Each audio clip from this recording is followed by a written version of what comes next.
देवगिरी बंगल्यावर झालेल्या बैठकीत विलिनीकरणाच्या बाजूने बोलणाऱ्या आमदारांना सुनेत्रा पवारांनी सार्वजनिकरित्या याविषयी न बोलण्याची सूचना केली आणि दुसरीकडे आमचे कौटुंबिक मतभेद आहेत असं आमदारांना सांगत विलिनीकरणाच्या सगळ्या चर्चा संपुष्टात आणल्या. दुसरीकडे शरद पवार गटाचे प्रदेशाध्यक्ष शशिकांत शिंदे, नेते जयंत पाटील आणि रोहित पवार यांनीसुद्धा विलिनीकरणावर आता यापुढे भाष्य करणार नाही असं वक्तव्य केलंय. पण अजित पवारांनी विलिनीकरणाचा सगळा प्लॅन केला होता, ते 12 फेब्रुवारीला घोषणा करणार होते, दाद्यांची ती इच्छा होती असं म्हणत कुठेतरी अजित पवार गटाला आरोपीच्या पिंजऱ्यात उभं करण्याचं काम शरद पवार गटानं केले. 2 दिवसांपूर्वी अजित पवार गटाचे 40 पैकी 35 आमदार हे शरद पवार गटासोबत जाण्याच्या तयारीत असून ते फुटू शकतात अशा बातम्याही आल्या होत्या. दुसरीकडे अजित पवारांच्या अपघाताविषयी अनेक शंका उपस्थित करून रोहित पवारांनी तटकरे, पटेल अशा नेत्यांनाच टार्गेट केले. अशा परिस्थितीत आता विलिनीकरण जरी थांबलं असलं तरी पुढच्या काळात शरद पवार गट काय करू पाहतोय हे समोर आलंय.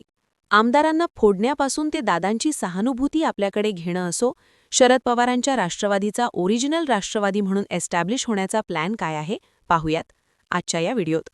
शरद पवार गटाची आत्ताची भूमिका पाहता पहिला प्लॅन समोर येतो तो म्हणजे अजितदादांची सहानुभूती आपल्याकडे घेणं. अजित पवारांच्या अपघाती निधनानंतर झालेल्या जिल्हा परिषद आणि पंचायत समिती निवडणुकीत अजित पवारांच्या राष्ट्रवादीला चांगलं यश मिळालं. 165 जागा जिंकत दादांची राष्ट्रवादी राज्यात दुसऱ्या क्रमांकाचा पक्ष ठरली. अजितदादांच्या सहानुभूतीचा फायदा राष्ट्रवादीला झाला अशा चर्चा त्यावेळीच झाल्या. पण या सगळ्यात दादांच्या अपघाती मृत्यूबद्दल फक्त लोकांच्याच नाही तर आमच्याही मनात शंका आहे असं म्हणत शरद पवार गटाच्या रोहित पवारांनी घातपाताची बाजू लावून धरली. आधी मुंबई आणि नंतर दिल्लीत पत्रकार परिषद घेत दादांचा अपघात हा घातपात असण्याच्या लोकांच्या मनातल्या शंकेला सुद्धा त्यांनी बळ देण्याचं काम केलं. 27 तारखेला अजितदादा पुण्यासाठी गाडीनं निघणार होते, पण त्यांच्याकडे सहीसाठी एक फाईल येणार होती. राष्ट्रवादीतल्या महत्त्वाच्या नेत्याची ती फाईल होती. ती यायला उशीर झाला, सहीला उशीर झाला. त्यामुळे दादांना गाडीनं जाण्याचा प्लॅन चेंज करून दुसऱ्या दिवशी विमानानं जावं लागलं. याच दरम्यान नरेश अरोरा यांचा कॉन्ट्रॅक्ट रद्द करण्यावरून सुनील तटकरे आणि अजितदादांमध्ये वाद झाल्याचा उल्लेख करत रोहित पवारांनी दादांच्या विमान अपघाताविषयी शंका निर्माण करताना सुनील तटकरे आणि प्रफुल्ल पटेल दोघांनाही संशयाच्या भोऱ्यात अडकवलं. दुसरीकडे विमानाच्या मेंटेनन्सच्या 2च कंपन्या असून एक कंपनी प्रफुल्ल पटेलांच्या मालकीची आहे. दादांना घेऊन जाणारी RR कंपनी ही स्वतःच त्याच्या विमानांचा मेंटेनन्स करते, पण तिथे काम करणारे लोक कोण, ते आधी कुठे होते असं म्हणत पटेलांवर अप्रत्यक्षपणे गंभीर आरोप केले. थोडक्यात अजित पवारांच्या अपघातामागे घातपात असू शकतो या शंकेसोबतच त्यांच्या जवळच्या नेत्यांना टार्गेट करत रोहित पवारांनी अजितदादांच्या निधनानंतर दादांच्या पक्षाला मिळणारी सहानुभूती आपल्याकडे घेतली. तमाम महाराष्ट्राच्या मनात असणारे प्रश्न उपस्थित करताना हे सगळं प्रकरण लावून धरलं. आता तर गुप्त हेरमार्फत ही चौकशी लावून धरणार असं रोहित पवार म्हणतायत.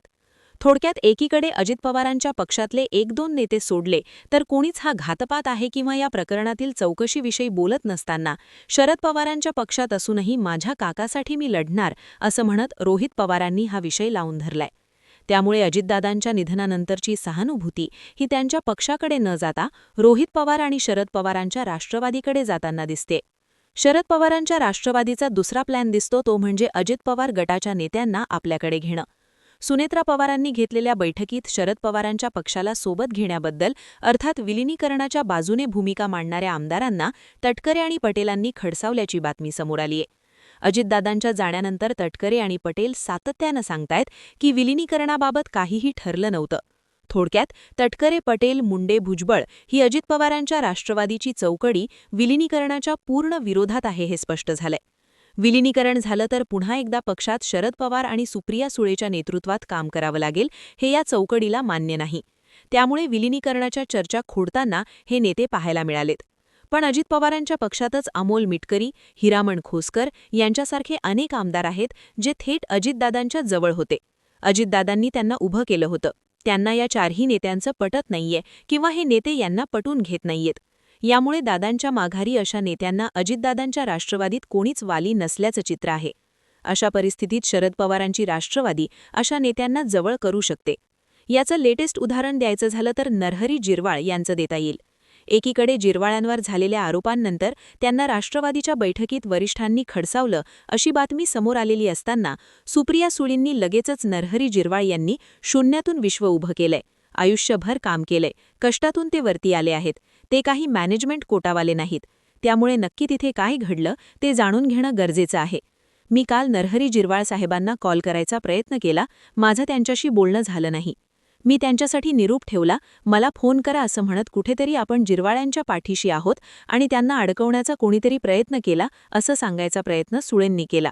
थोडक्यात अजित पवारांच्या जाण्यानंतर जे नेते पक्ष चालवतायत, ज्यांचं पक्षात अचानक महत्त्व वाढलंय, त्यांच्याशी न जमणाऱ्या आमदारांना भविष्यकाळात आपल्याकडे खेचण्याचा प्लॅन हा शरद पवारांच्या राष्ट्रवादीचा असू शकतो.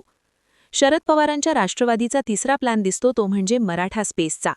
3.5 जिल्ह्यांचा पक्ष असा राष्ट्रवादीचा उल्लेख आजवर विरोधक करत आले आहेत. आज जरी राष्ट्रवादी काँग्रेसने आपला विस्तार महाराष्ट्रभर केला असला तरी राष्ट्रवादीचं मूळ हे पश्चिम महाराष्ट्राचे, त्यातही पुणे, सातारा, सांगली, कोल्हापूर, सोलापूर अशा पट्ट्यातलं आहे. हे नाकारून चालत नाही. अशा परिस्थितीत सध्या अजित पवारांच्या राष्ट्रवादीला लीड करणाऱ्या 4 नेत्यांची जी नावं समोर येतात त्यामध्ये पटेल, तटकरे, मुंडे आणि भुजबळ आहेत. या 4 पैकी एकही नेता या भागातून येत नाही.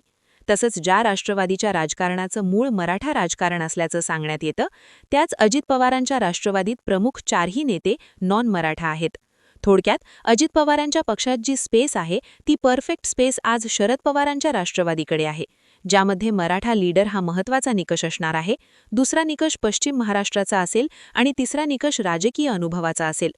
बालेकिल्ल्यातलं लोकल राजकारण जपण्यासंदर्भात पटेल, तटकरे, भुजबळ, मुंडे यांच्या मर्यादा आहेत. याच मर्यादा शरद पवार गटातल्या नेत्यांच्या दिसत नाहीत. त्यात प्रामुख्याने मोहिते पाटील, जयंत पाटील, शशिकांत शिंदे अशी नावं येतात. अगदी अजित पवार असतानाची परिस्थिती सांगायची झाली तर दादांनी गेल्या काही महिन्यात मुंडे आणि भुजबळांना पक्षातल्या सगळ्याच घडामोडींपासून लांब ठेवलं होतं. पण दादा गेल्यानंतर ते पुन्हा ॲक्टिव्ह झालेत. अशा परिस्थितीत मराठा राजकारण आणि पश्चिम महाराष्ट्राची राष्ट्रवादीची मूळ स्पेस ही ओरिजिनल राष्ट्रवादी म्हणून घेण्याचा प्रयत्न शरद पवारांच्या राष्ट्रवादीचा असू शकतो. थोडक्यात काय तर अजितदादांच्या निधनादिवशी हा घातपात नसून केवळ अपघात आहे असं वक्तव्य करून शरद पवारांनी सगळ्या चर्चा थांबवल्या. पण त्याच चर्चा हा अपघात नसून घातपात आहे असं म्हणत रोहित पवारांनी लावून धरल्या. विलिनीकरणाच्या चर्चा देखील सुरू झाल्या आणि आता थांबल्या. या सगळ्या शरद पवारांनी आणि शरद पवारांच्या नेत्यांनी अजूनही डाव सोडलेला नाही आणि या सगळ्या गोष्टींमागे अर्थात पवारांची संमती आहे हे स्पष्ट आहे. त्यामुळे अजित पवार गटात निर्माण झालेली स्पेस घेण्याचा प्रयत्न शरद पवारांच्या राष्ट्रवादीतले नेते करत असून पुढच्या 3 वर्षात निवडणुका नसल्यानं वातावरण निर्मिती करण्यासाठी नेत्यांना बराच कालावधी मिळू शकतोय. तुम्हाला काय वाटतं? शरद पवारांच्या राष्ट्रवादीचा हा प्लॅन यशस्वी ठरेल का?